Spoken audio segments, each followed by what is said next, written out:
Kalau ada burung yang tahu soal properti, ya dia ini, lovebird Afrika yang tinggal di apartemen pohon kaktus Phoenix. Ada AC alami, shower gratis, dan satpam pelatuknya. Kok bisa? Simak kisahnya. Dijamin nyegerin guys. Inilah dia, si mungil nan menawan, yaitu Rosy Face Lovebird alias Lovebird, wajah merah mawar yang menawan. Tapi tunggu dulu sis, ternyata burung ini punya selera rumah yang agak unik nih. Ia lebih suka tinggal di apartemen berduri. Yap, rumah favoritnya adalah kaktus. Tapi pertanyaannya, bagaimana bisa burung asal Afrika ini sekarang malah nyaman hidup di tengah kaktus di Phoenix, Arizona? Ikuti terus yuk kisah Dewi berikut ini. Gas ya!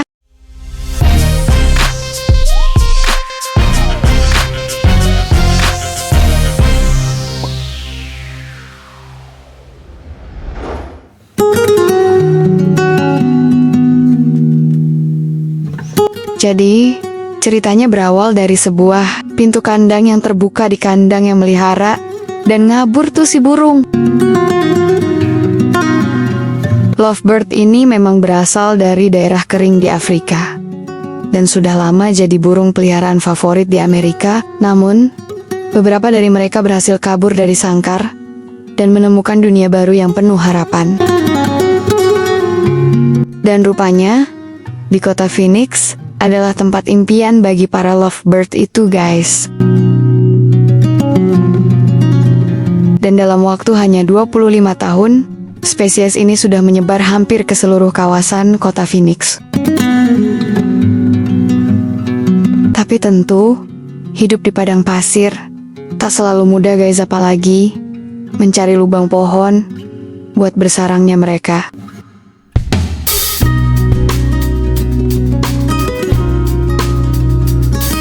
Karena mencari lubang pohon di sana itu susah, maka mereka pun melirik properti baru, yaitu Cactus Saguaro, ikon Arizona, yang menjulang tinggi dan berduri.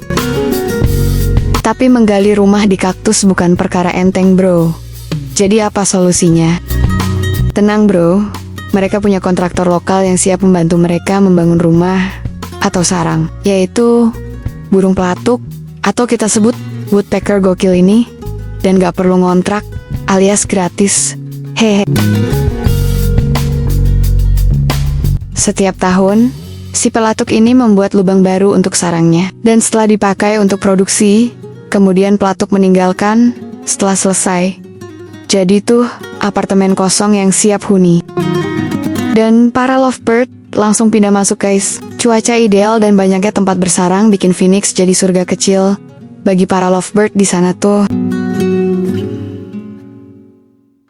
Tapi tunggu, bagaimana dengan sumber makanan mereka? Jadi sebenarnya, saguaro itu mungkin cukup buat burung lokal yang ada di sana, tapi tidak untuk lovebird.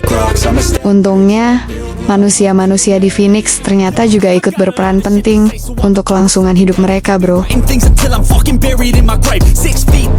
Karena ternyata banyak warga suka melihat burung warna-warni ini berterbangan di taman. Dengan sukarela mereka suka memberi makan burung lovebird yang ada di sana. Untung ya, banyak warga ikutan andil buat kelangsungan hidup mereka. Dan ada satu lagi rahasia keberhasilan mereka. Di Afrika, lovebird selalu hidup dekat air. Bagaimana kalau di Phoenix? Jangan khawatir bro, ada sprinkler buat halaman di mana-mana. Di suhu yang panas antara 40 derajat, taman basah ini jadi magnet cinta, tempat mandi, minum, dan ngadem sejenak buat burung lovebird. Nyaman sekali bukan? Biasanya sih, untuk spesies asing yang lepas di alam bebas tak akan bertahan lama. Tapi lovebird ini beda bro. Mereka tuh tidak hanya bertahan, tapi beranak pinak loh. Dan kini keberadaan mereka jadi pemandangan umum di taman kota dan halaman rumah di Phoenix.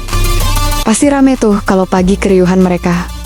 Coba, di Indonesia sudah otomatis pindah ke pasar pramuka tuh. Hah? Dan kabar baiknya bro, Sampai sekarang, kehadiran mereka belum menimbulkan gangguan lingkungan di sana. Jadi aman tuh hidupnya. Mereka cukup betah di kota dan tak mengganggu ekosistem gurun. Luar biasa bukan?